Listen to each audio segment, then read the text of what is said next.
doon sa isang istorya na narinig ko. Namatay po yung isang politiko, namatay po siya.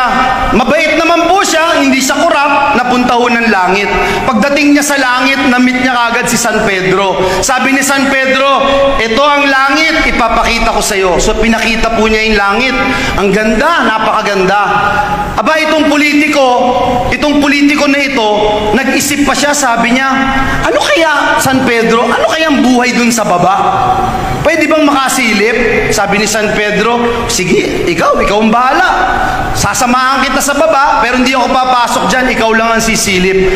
So, pinayagan po siyang pumunta doon sa baba, sa impyerno. Pagpunta po niya doon sa impyerno, parang golf course. Aba, sabi niya, ang ganda pala dito. Pagkita niya doon sa golf course, merong clubhouse. Lahat ng klaseng masasarap na pagkain nandun.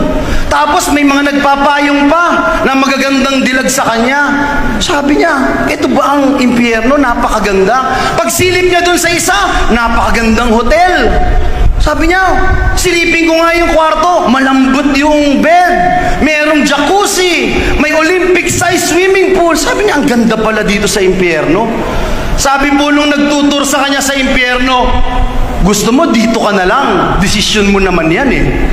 Aba, umakyat po ulit yung politiko na ito sa langit at sabi kay San Pedro, nagdesisyon na ako. Doon na lang ako sa baba. May mga barkada pa ako doon. Doon na lang ako. Sabi ni San Pedro, desisyon mo yan. So, pinapunta po yung politiko doon sa impyerno. Aba, pagdating po niya sa impyerno, iba na itsura. Mga alon ng apoy, uod, bulate, napakabaho, masangsang na amoy.